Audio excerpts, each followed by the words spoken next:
Y vamos a predicar todo el capítulo, pero solamente vamos a ver el versículo, vamos a leer juntos el versículo 4. Isaías 43 y el versículo 4 dice así: porque a mis ojos fuiste de gran estima, fuiste honorable y yo te amé. Daré pues hombres por ti y naciones por tu vida. Vayamos al Señor en una palabra de oración. Señor, esta tarde te oramos como nuestro Padre y como cantábamos. Le pedimos que nos recuerdes que tus planes son perfectos en tu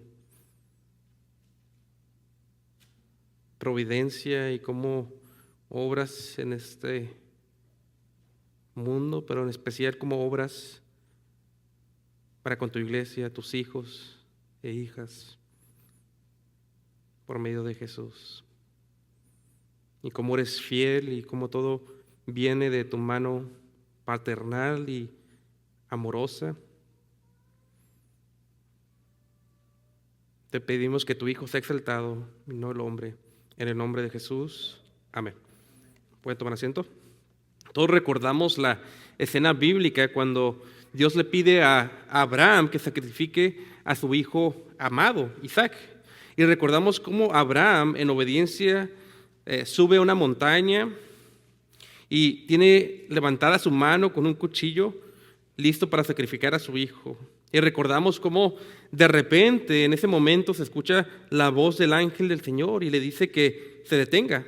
Y Abraham voltea y hay un animalito, un carnero atorado por sus cuernos en un arbusto, el cual sería el sacrificio que tomaría el lugar de su hijo Isaac. Y la pregunta es, ¿fue casualidad que el animalito estuviera atorado en los arbustos? ¿O fue esto parte de la providencia de Dios para proveer para su pueblo? Tengamos en esto en mente para nuestro sermón de hoy, pues hoy estaremos hablando de la providencia de Dios. El título, la doctrina de la providencia. Y este sermón lo veremos en 2 puntos. Punto número 1, la providencia especial. Y punto número 2, la providencia y el Dios de la historia. Punto número 1, la providencia especial. Y noten conmigo el versículo 1 que dice así: y ahora, así dice Jehová, creador tuyo, oh Jacob, y formador tuyo, oh Israel, no temas porque yo te redimí, te llamé por tu nombre, mío eres tú. Aquí en el contexto del versículo 1, Israel estaría en Babilonia como juicio por su pecado. Pero Jehová le recuerda que aún se había olvidado de ellos, aún en esas circunstancias, y los llama a no temer. Y noten que no solamente les llama a no temer, sino que les llama por nombre, como dice la parte final del versículo 1. Y una verdad bíblica que nos debe de fortalecer nuestra fe es que Dios nos conoce por nombre a cada uno de nosotros. Y al igual que Dios llama a Israel a no temer, cuando escuchamos la palabra predicada, es Dios hablándonos por su Espíritu, como si fuera por nombre a cada uno de nosotros, recordándonos a no temer. Noten el versículo 2.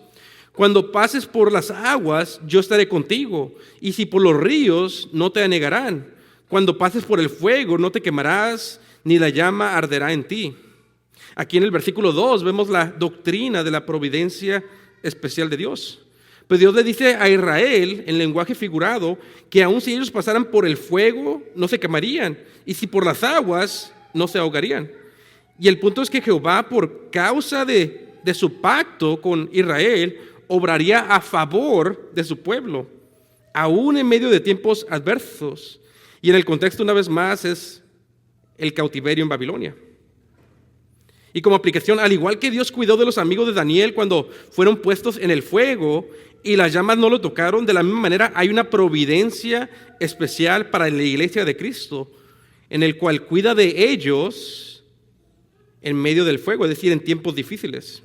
Aplicación número 2, al igual que el mismo diablo reconoció que Dios había puesto una barrera providencial sobre Job, así Dios tiene una barrera providencial sobre su iglesia, al punto que ni el diablo ni los enemigos de la iglesia pueden tocarla sin primero tener el permiso de Dios.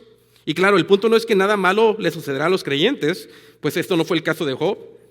sino que el punto es que nada malo le sucede al creyente, sino que cuando esto sucede, esto viene de la mano amorosa y paternal de Dios, es decir, de la providencia especial de Dios. Y que cuando algo bueno o malo le pasa al creyente, todo esto está obrando para el bien de ese creyente y la gloria de Dios. Ahora, noten rápidamente los versículos 3 y 4. Porque yo, Jehová, tu Dios, el Santo de Israel, soy tu Salvador. A Egipto he dado por tu rescate, a Etiopía y a Seba por ti. Porque mis ojos, versículo 4, a mis ojos fuiste de gran estima, fuiste honorable y yo te amé. Daré pues hombres por ti y naciones por tu vida. Y noten el versículo 3, vemos el profundo amor de pacto de Dios hacia su pueblo. Pues Jehová mismo dice que por Israel, por su pueblo, Él daría a Egipto, a Etiopía y a Seba. En otras palabras, daría a naciones por su pueblo. Cambiaría a naciones enteras por su pueblo. Versículo 4 repite la idea y dice que daría a hombres y a naciones en cambio de Israel.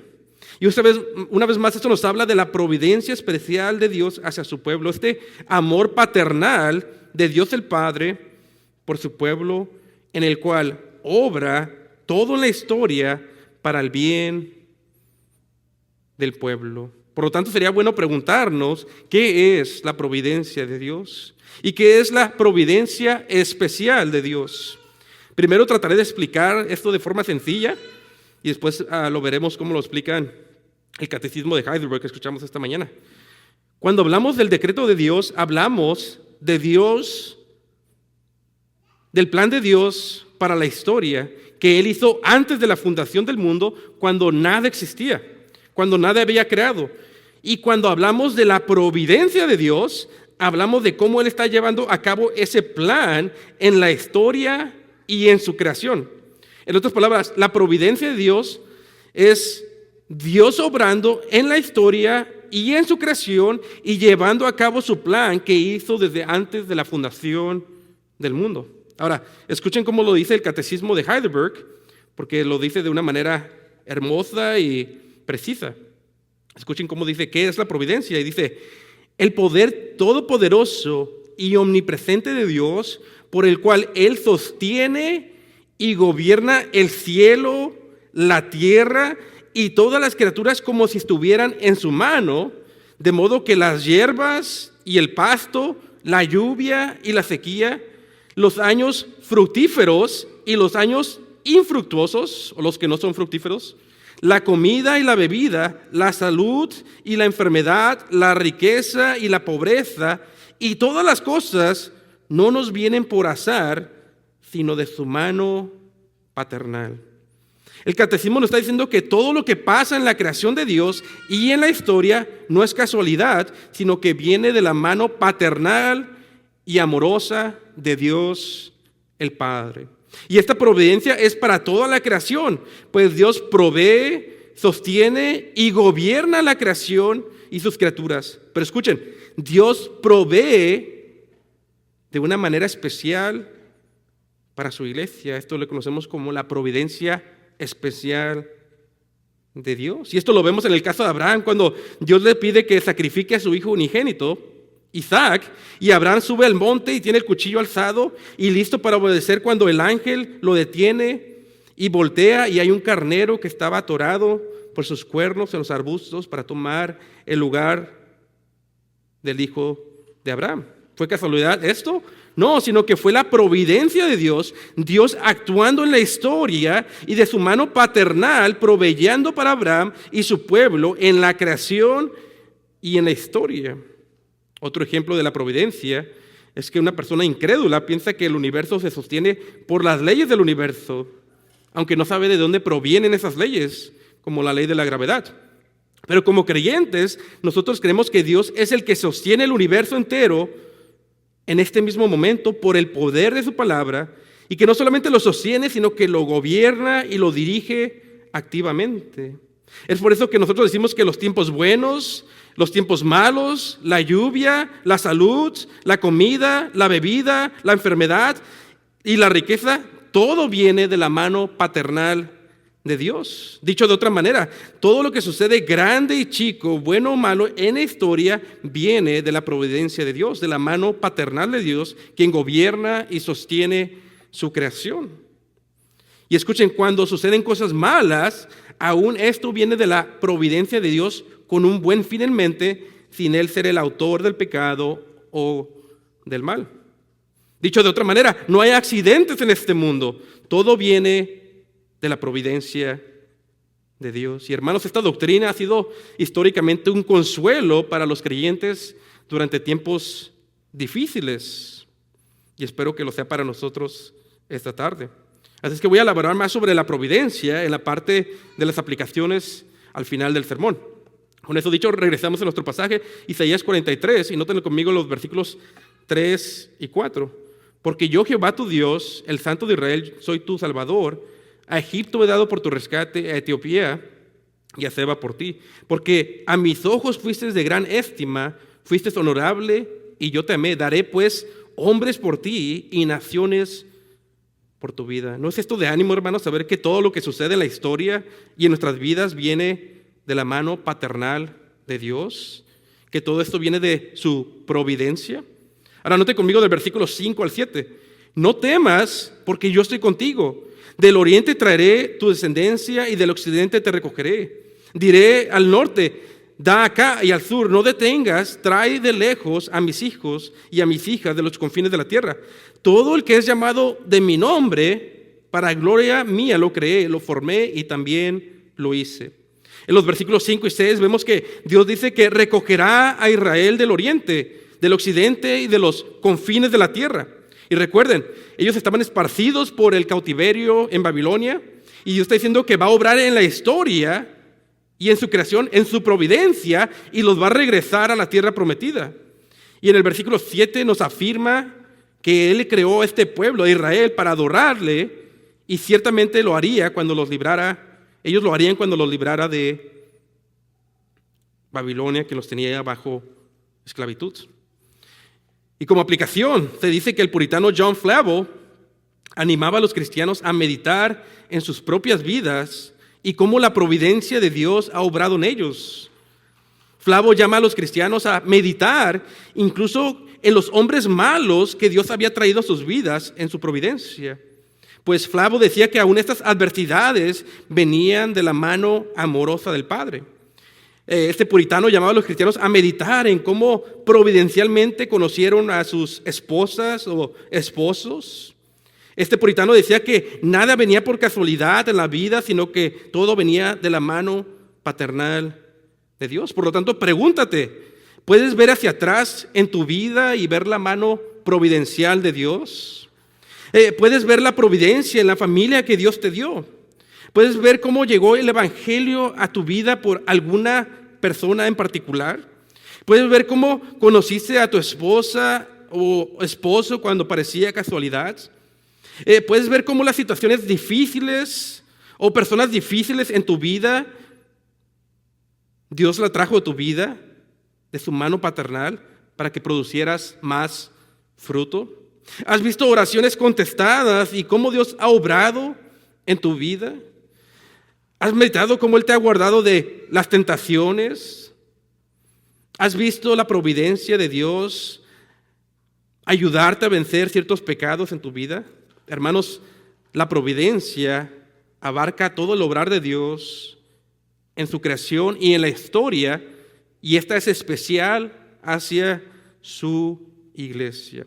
Ahora, ya vimos el punto número 1, la providencia especial. Ahora veamos el punto número 2, la providencia y el Dios de la historia. Punto número 2, la providencia y el Dios de la historia. Note conmigo el versículo del 8 al 9. Versículo 8, sacad al pueblo ciego que tiene ojos y a los sordos que tienen oídos. Congréguense aún a todas las naciones y júntense todos los pueblos. ¿Quién de ellos hay que nos dé nuevas de esto y que nos haga oír las cosas primeras? Presenten sus testigos y justifíquense, oigan y digan, es verdad. Aquí en los versículos 8 y 9, una vez más, Dios da el martillazo en el podio de juez para iniciar la sesión en su corte en contra de los ídolos paganos de las naciones. Y Dios llama a Israel y a las naciones paganas a juntarse para iniciar este juicio. Y Jehová vuelve a retar a los ídolos de las naciones paganas y les dice que declaren el futuro tal y como Él lo hace en este pasaje. Pues una vez más, el declarar el futuro es algo que solamente Dios puede hacer. Pues Jehová es el único que puede hacer esto porque Él es el Dios de la historia. Jehová es el Dios quien decretó, ordenó la historia antes de la fundación del mundo. Y Jehová es el Dios quien desde el principio del mundo gobierna la historia y su creación en su providencia para su gloria. Es decir, Él lleva a cabo su plan eterno dentro de la historia y su creación. Ahora, note conmigo los versículos 10 al 12. Vosotros sois mis testigos, dice Jehová, y mi siervo que yo escogí, para que conozcáis y me creáis y entendáis que yo mismo soy. Antes de mí no fue formado ningún Dios, ni lo será después de mí. Yo soy Jehová, y fuera de mí no hay quien salve. Yo anuncié y salvé e hice oír, y no hubo entre vosotros Dios extraño. Vosotros pues sois mis testigos, dice Jehová, y yo soy Dios. En los versículos 10 al 12, Jehová reafirma que Él es el Dios de la historia y que no hay Dios antes o después de Él. Jehová es Dios y no los ídolos tontos de las naciones. Y Él dice, ustedes, Israel, saben que yo soy Dios porque son mis testigos y mis siervos. Y yo, Jehová, les he anunciado su salvación de Babilonia 150 años antes de que suceda, para que me crean que gobierno y sostengo la historia en el cielo y en la tierra en su providencia. Noten los versículos 13 al 15. Aún antes que hubiera día, yo era, y no hay quien de mi mano libre. Yo hago, y quién lo impedirá. Así dice Jehová, Redentor vuestro, el Santo de Israel. Por vuestra causa envié a Babilonia e hice descender como a fugitivos a todos ellos y a los caldeos en las naves en que se gloriaban. Yo soy Jehová, vuestro santo, creador de Israel, vuestro rey. En el versículo 13 se reenfatiza la absoluta soberanía de Dios sobre el universo. Es decir, Él hace como Él quiere y no hay quien detenga su mano o resista su voluntad. Incluso nos dice que aún antes de que existiera el primer día de la historia, aún antes de Génesis, Él ya existía. Y en el versículo 14 nos dice que Él hará a Babilonia, los opresores de su pueblo, correr como fugitivos por salvar o para salvar a Israel. Y en el versículo 15 Jehová mismo afirma que no hay otro rey como Él.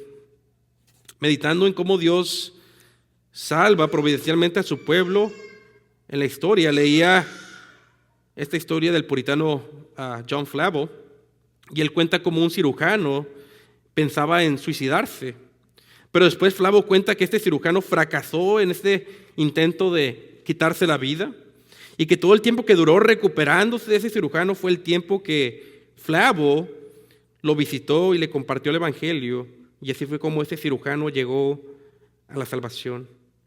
La providencia es que aún las malas intenciones del hombre, como ese cirujano, de quitarse la vida, estaban dentro de la providencia de Dios, sin ser Él el autor del mal. Pero su providencia también incluía el fracaso de su suicidio para que este hombre, en su miseria, escuchara el evangelio y fuera salvo. Noten conmigo los versículos 16 y 17. Así dice Jehová, el que da camino en el mar y senda en las aguas impetuosas. Versículo 17. El que saca carro y caballo, ejército y fuerzas, caen juntamente para no levantarse, quedan extinguidos como pábilo o como una vela, quedan apagados. Aquí en el versículo 16 y 17, Dios llama al pueblo a recordar sus providencias pasadas y cómo los había salvado en el pasado, y específicamente cómo los había salvado de Egipto y cómo tiró a los ejércitos de Faraón en el mar, como era tan fácil de soplar una vela. Y una vez las propias vidas. Pues al hacer esto somos movidos a la gratitud, a recordar que todo viene de la mano paternal de Dios. Meditemos en que no sabemos de cuántos accidentes Dios nos haya salvado. No sabemos cuántos ataques espirituales como en el libro de Job Dios nos haya librado. Y no solo eso, sino que meditemos que las etapas fructíferas de nuestra vida, los tiempos buenos y aún los tiempos que no son de frutos, incluso en la versión del catecismo en unas partes dice los tiempos de esterilidad, aún esos tiempos vienen de su mano paternal y amorosa. No solo eso, sino que la comida que hay en nuestra mesa, la lluvia, los días soleados y los días oscuros, todos vienen de la mano de Dios. Y al recordar esto, debemos de ser agradecidos en los tiempos buenos y, como dice el catecismo, ser pacientes en los tiempos difíciles, sabiendo que todo esto viene de la mano de nuestro Padre celestial, quien es bueno en gran manera. Ahora note conmigo los versículos 18 y 19. No os acordéis de las cosas pasadas, ni traigáis a la memoria las cosas antiguas. He aquí que yo hago una cosa nueva, pronto saldrá a luz, no la conoceréis. Otra vez pondré camino en el desierto, ríos en la soledad. En los versículos pasados vimos que Dios llama al pueblo a recordar las providencias pasadas de cómo los había salvado de Egipto. Y ahora los versículos 18 y 19 nos dice que Él los volverá a salvar. Esta vez no de Egipto, sino de Babilonia. A eso se refiere con que hará caminos nuevos en el desierto, en lenguaje figurado. Noten los versículos 20 y 21. La bestia del campo me honrará, los chacales y las crías del avetruz, porque daré aguas en el desierto, ríos en la soledad, para que beba mi pueblo, mi escogido. Este pueblo he creado para mí, mis alabanzas anunciarán. Este pueblo he creado para mí, dice el versículo 21, mis alabanzas anunciarán o contarán. Y básicamente dice en el versículo 20 que aún los animales del desierto alabarán a Dios por ver su amor providencial y de pacto hacia su pueblo, su amor especial al proveer para ellos, aún en los lugares desiertos. Y el versículo 21 dice que Israel también, al ver esta providencia en su vida, de cómo Dios los salvará de Babilonia, lo alabarán y lo adorarán y lo servirán. Noten los versículos 22 al 24. Y no me invocaste a mí, oh Jacob, sino que de mí te cansaste, oh Israel. No me trajiste las ovejas de tus holocaustos, ni me honraste con tus sacrificios. No te hice servir con presente, ni te hice fatigar con incienso. No compraste para mí caña aromática por dinero, ni me saciaste con la grosura de tus sacrificios, sino que me has agobiado con tus pecados, me has fatigado con tus iniquidades.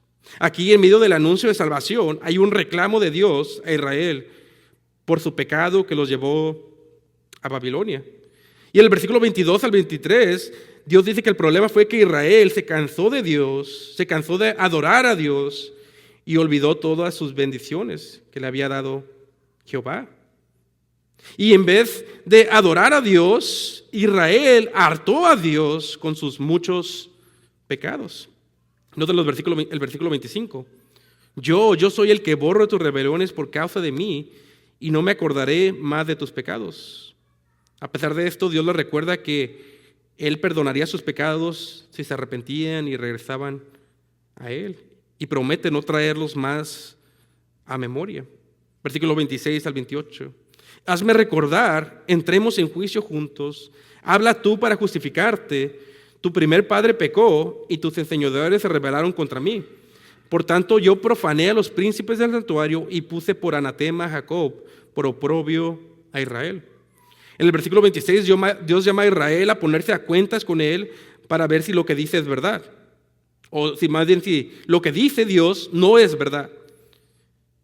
En los versículos 27 al 28 declara que por el pecado de los antepasados o el antepasado singular de Israel, una referencia probablemente a Jacob, quien era uno de los patriarcas, estaban en cautiverio. Pero no solamente por el pecado de sus antepasados, sino por el pecado de los líderes de Israel y aún por el pecado del resto de la nación, fue porque terminaron como esclavos en Babilonia como juicio de Dios. Ahora, antes de terminar el pasaje y entrar en las aplicaciones, les pido que me acompañen rápidamente, denle la vuelta al capítulo, en Isaías 44. simplemente porque es parte de esta sección de Isaías. Y nomás los primeros 5 versículos los vamos a leer. Versículo 1 dice: y ahora oye Jacob, siervo mío, y tú Israel, a quien yo escogí. Así dice Jehová, hacedor tuyo, y el que te formó desde el vientre, el cual te ayudará. No temas, siervo mío Jacob, y tú, Jesurún, que traducido es el recto, una referencia a Israel, a quien yo escogí. La idea es que Dios haría la nación pecadora en justos. Y esto nos apunta una vez más al nuevo pacto, el nuevo Israel. Dios los haría justos a su pueblo por los méritos de Cristo, el Mesías. Noten los versículos 3 y 4. Porque yo derramaré agua sobre el sequedal y ríos sobre la tierra seca. Mi espíritu derramaré sobre tu descendencia y mi bendición sobre tus renuevos. Y brotarán entre la hierba como sauces junto a las corrientes de las aguas. Dios derramaría su espíritu como se derrama en tierra seca, para traer vida espiritual sobre su pueblo. Versículo 5, este dirá: yo soy de Jehová, y otro se llamará del nombre de Jacob, y otro escribirá con su mano de Jehová, y se apellidará con el nombre de Israel. Aquí vemos una referencia a que Dios una vez más bendeciría a su pueblo, los salvaría de Babilonia y los restauraría a su tierra en Jerusalén. Y en el versículo 5 vemos que en ese día Jehová salve a su pueblo, ellos estarían contentos de pertenecerle a Él, su Salvador, y ser parte del Dios. Ya no estarían hartos de servir a Dios como en el pasado por su rebelión. Y en todos estos versículos vemos la providencia especial de Dios hacia su pueblo al traerlos una vez más de Babilonia a la tierra prometida. Y termino mi sermón con unas breves aplicaciones sobre la providencia. Aplicación número 1. ¿Cuánto meditas en Dios el Padre? Deberíamos de meditar más en la primera persona de la Trinidad, en Dios Padre. Deberíamos de meditar que Él es el Padre de nuestro Señor Jesucristo y quien sustenta el cielo y la tierra, lo gobierna y lo sostiene por su eterno consejo y providencia, como dice el catecismo. Pero también deberíamos de meditar que Él es nuestro Padre por medio de Jesús. Deberíamos de meditar que como nuestro Padre, Él promete proveer todo lo que necesita nuestro cuerpo y alma, tal y como un padre provee por sus hijos. Deberíamos de meditar que si un hijo le pide a su padre terrenal un huevo, que éste, aunque es un pecador, no le dará una serpiente a su hijo. Mucho más, Dios el Padre no solamente le da cosas buenas a sus hijos y responde nuestras oraciones. ¿Crees esto? Deberíamos de meditar que si el Padre viste a los lirios, a las flores mejor que el rey Salomón, que podemos confiar que Él proveerá por su iglesia, Él proveerá por nosotros. Deberíamos de meditar que si ni un pajarito cae, si no es su voluntad, ¿cuánto más Él no cuidará de sus hijos? Deberíamos de meditar que cualquier adversidad que viene a nuestra vida, Él la usa para nuestro bien porque es un Padre fiel y puede hacerlo porque es todopoderoso. Hermanos, deberíamos meditar más en la mano amorosa y providencial de Dios el Padre en nuestras vidas. Aplicación número 2. Una vez más, y lo repito porque esta es una palabra que deberíamos de conocer y amar como cristianos. Así es que repito la pregunta del catecismo: ¿qué entiendes con la providencia de Dios? Respuesta: al poder todopoderoso y omnipresente de Dios, por el cual Él sostiene y gobierna el cielo, la tierra y todas las criaturas como si estuvieran en su mano, de modo que las hierbas y el pasto, la lluvia y la sequía, los años fructíferos y los infructuosos, la comida y la bebida, la salud y la enfermedad, la riqueza y la pobreza y todas las cosas no vienen por azar, sino de su mano paternal. Hermanos, nada en la historia o en nuestras vidas viene por el azar, sino por la mano providencial de Dios. Aplicación número 3. Y en esta sección quiero dar pruebas bíblicas de esta doctrina.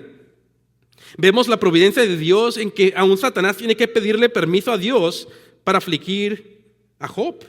Vemos la providencia de Dios en que Dios trae sequías en los tiempos de rebelión y pecado en Israel. Es decir, vemos a Dios obrando en su creación y en la historia activamente.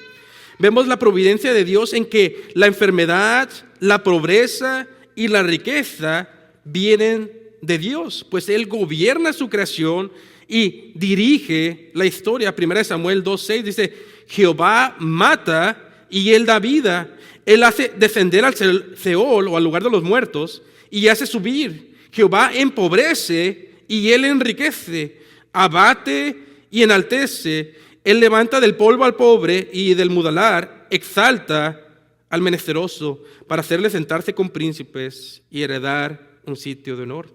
Vemos la providencia de Dios en que Él es quien provee para su creación. Salmo 145, versículo 15.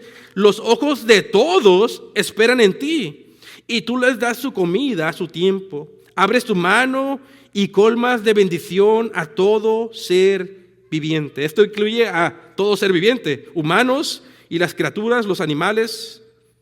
Él bendice su creación, Él provee, Él sostiene, Él gobierna, Él es un proveedor, Él obra en la historia. Vemos la providencia de Dios en que Él responde a oraciones de los creyentes en la historia. Mateo 7, versículo 7, pedid y se os dará, buscad y hallaréis, llamad y se os abrirá. Vemos la providencia de Dios en el libro de Esther. Este libro ni una sola vez menciona a Dios, pero todo el libro se trata de cómo Dios obra en la historia para salvar a su pueblo. Vemos la providencia de Dios en que Jesús dice que aún los cabellos de nuestra cabeza están contados y ni uno solo cae sin que sea la voluntad del Padre. Vemos la providencia de Dios en el libro de Filemón, y escuchen pues ahí se nos habla de Onésimo, un esclavo quien le roba a su dueño, quien era cristiano, y Onésimo, el esclavo, huye de su dueño después de haberle robado y va de Colasia hacia Roma y termina, entre comillas, por casualidad, encontrándose con el apóstol Pablo, quien le comparte el evangelio y es salvo. Y después Onésimo es reenviado con su dueño por el apóstol como un hermano y ya no como un esclavo. Y escuchen, esto no está en la Biblia, pero en la historia de la iglesia está registrado que un hombre llamado Onésimo, probablemente el esclavo, terminó siendo pastor en una iglesia primitiva.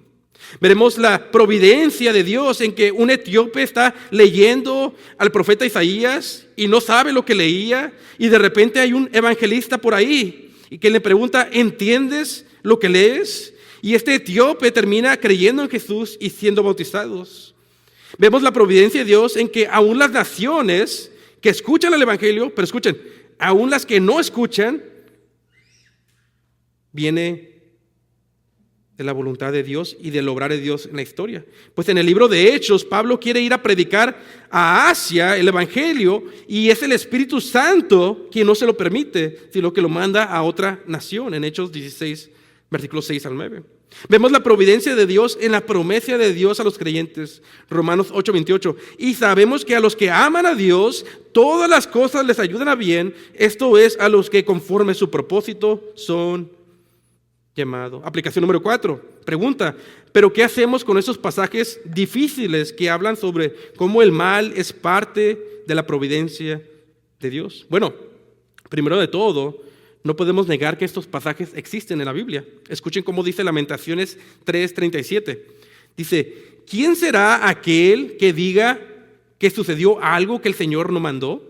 Y luego dice esto: de la boca del Altísimo no sale, de la boca del Altísimo no sale lo malo y lo bueno. Todo, hermanos, lo que sucede en la historia, sea bueno o sea malo, viene de la providencia de Dios. Pero ¿cómo podemos explicar pasajes así? La verdad es que no podemos, hermanos. Es un misterio. Pero podemos descansar en que Dios es benigno y que Él no es el autor del mal o del pecado, y que todo lo que pasa tiene un buen fin en mente. Confiamos en esto por fe. Y además, Dios no fuerza a nadie como un robot, sino que los deja obrar conforme a su naturaleza, sea buena o mala. Pero no debemos de pensar más allá de lo que nuestras mentes humanas pueden comprender, sino que esto es un misterio y confiamos que nuestro Padre es bueno. Aplicación número 5. En esta aplicación les quiero advertir a no comportarnos como paganos al tratar de averiguar la providencia de Dios para tomar decisiones en la vida. Esto sucede, por ejemplo, cuando alguien está buscando qué carrera estudiar, qué trabajo tomar o con quién casarse o qué universidad asistir. Por ejemplo, los jóvenes solteros no deberían de decir cosas a otros cristianos en los que están interesados como: yo soy la persona con la que te tienes que casar porque estoy aquí providencialmente y Dios me puso en tu camino. Ahora, ¿por qué no pueden decir eso? Porque solamente conocemos lo que es la providencia de Dios cuando las cosas ya suceden en el pasado y en la historia, y no antes de eso. Por lo tanto, solamente cuando alguien ya se casó, como algo que pasó en el pasado, uno puede ver hacia atrás y decir: eso fue la providencia de Dios. Pero nosotros no sabemos cómo Dios va a obrar en su providencia futura. Solamente Dios lo sabe. Así es que para tomar decisiones en la vida, como a qué escuela vas a ir o qué trabajo vas a tomar, no debes de estar averiguando la voluntad secreta de Dios, sino que debes de abrir tu Biblia y ver los principios bíblicos y tomar las mejores decisiones orando y consultando la palabra de Dios. Lo que sí podemos hacer es repasar lo que ya sucedió en nuestras vidas y ver la mano de Dios en su providencia pasada hacia nosotros. Aplicación número 6. Recuerden que Dios en su providencia trabaja en toda su creación y criaturas, pero que hay una providencia especial por su iglesia y los miembros individuales de ella. Como dice el profeta Isaías, aquí en nuestro pasaje del capítulo 43, Jehová daría a naciones en cambio de su pueblo. Es decir, hay un amor especial de Dios por su iglesia y por eso hay una providencia especial para los creyentes. Por lo tanto, como decía John Flavo, deberíamos de voltear a ver nuestra vida pasada, nuestra historia, y ver cómo Dios puso a personas en nuestra vida en su providencia. Ver cómo nos casamos con nuestros cónyuges en su providencia, porque dice la Biblia que la mujer prudente es herencia de Jehová. Meditar en cuántos accidentes nos protegió el Señor sin saberlo. Meditar en su provisión de cómo puso comida en nuestra mesa cuando batallamos con nuestra economía. Meditar cómo aflicciones que nos trajo fueron de su mano amorosa y paternal para santificarnos o traernos al conocimiento del Evangelio. Meditar en cómo Dios cambió situaciones difíciles en su providencia para nuestro bien y cómo maduramos y crecimos. Hay que ver nuestra historia como creyentes y meditar en la mano paternal y amorosa del Padre. Meditemos que el Padre está para con nosotros y que Él es nuestro proveedor. Aplicación número 7. Es importante entender que Dios generalmente en su providencia trabaja a través de medios. Por ejemplo, si alguien está enfermo en un hospital, Dios puede responder su oración providencialmente al usar un médico como un medio para que por medio de esa persona que haya una operación o traiga medicamento, se sane un creyente. A esto nos referimos a que Dios trabaja generalmente dentro de las leyes y medios en su providencia. Y la persona que sanó puede decir: Dios en su providencia usó a este doctor para sanarme. Pero escuchen, hermanos, nuestra confesión de fe también dice que Dios no está limitado a usar medios, sino que Él a veces en su providencia trabaja fuera de sus medios o leyes de la naturaleza. Por ejemplo, cuando leemos que Dios hizo que el sol se quedara en el mismo lugar y se detuvo y no pasó el tiempo, ahí Dios obró en su creación y no usó medios, obró milagrosamente. Leemos que Dios no usó medios cuando Abraham, con un cuerpo de casi 100 años y una mujer estéril, iban a tener un hijo. Fue algo milagroso, porque su esposa estaba estéril. Cuando Daniel y los amigos de Daniel son puestos en el horno de fuego y las llamas no los tocan, Dios no usó medios. El usar medios hubiera sido que Dios usara a alguien para sacarlos de ahí, o que el horno y la máquina no sirvieran. Pero en este caso se prendió el fuego y las llamas de manera milagrosa no tocaron los cuerpos de los creyentes. Dicho de otra manera, Dios en su providencia generalmente obra a través de medios ya establecidos desde la creación, pero a veces no se limita a ellos y hace milagros. Y Él es libre de hacerlo y no podemos limitarlo, como dice nuestra confesión de fe. Aplicación número 8. Esta aplicación es sobre la providencia, y escuchen, y la disciplina. Y los animo a que pongan atención en esta porque, y esto está en nuestra confesión de la providencia en el párrafo 5, y al leer esto verdaderamente nos debería traer una reverencia y un temor santo. Dice, hay tiempos, lo estoy parafraseando, hay tiempos, hermanos, que Dios en su providencia deja a sus hijos en tentaciones y en su pecado para disciplinarlos por pecados anteriores, o para mostrarnos lo horrible que es el pecado y lo engañoso que es nuestro propio corazón. Vemos, por ejemplo, que Ezequías, que era un buen rey, pero luego dice la Escritura que Dios lo dejó solo para ver qué hacía. Y Ezequías pecó de orgullo. Y esto no era en realidad para que Dios supiera qué iba a hacer Ezequías, pues Dios ya sabe todo perfectamente, sino más bien era para que Ezequías conociera lo engañoso de su propio corazón al caer en pecado. Pero esto Dios lo hace para que nos humillemos delante de Él, para que odiemos más nuestro pecado y dependamos más de Él y no de nosotros mismos. Pero aún en esa disciplina providencial es para nuestro bien. Aplicación número 9. La providencia y el evangelio. Querido oyente, el escuchar el evangelio no llegó a ti por casualidad, sino que al igual que el etíope, alguien te preguntó, ¿entiendes lo que lees? ¿Sabes que todo este libro se trata de Jesús y cómo Dios providencialmente lo trajo en la historia? Desde la creación del mundo desde antes de la creación del mundo estaba planeado y cómo lo trajo en la historia hace 2000 años. Y de cómo Jesús sustenta y gobierna el universo. Y de cómo Él vino con un propósito de morir en la cruz por los pecados de muchos.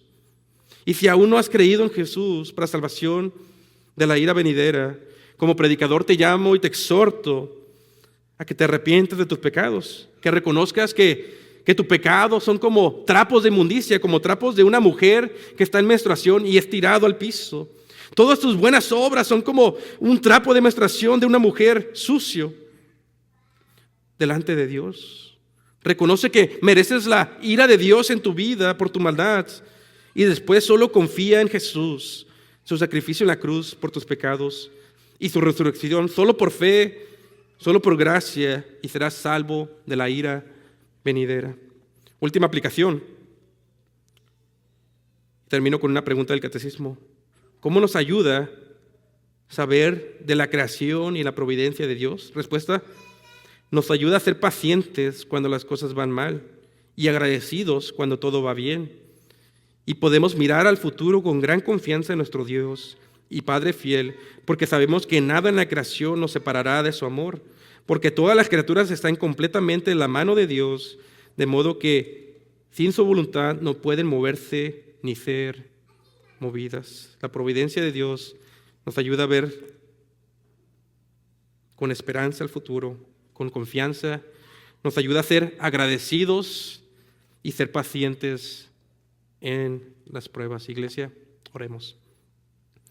Señor, te damos gracias por tu providencia y esta doctrina de cómo obras y cómo todo viene de tu mano paternal y amorosa, y que nada sucede en la historia al azar, sino que tú estás involucrado en todos los detalles, llevando a cabo tu plan eterno, y especialmente trabajas para el bien de tu iglesia y para tu gloria.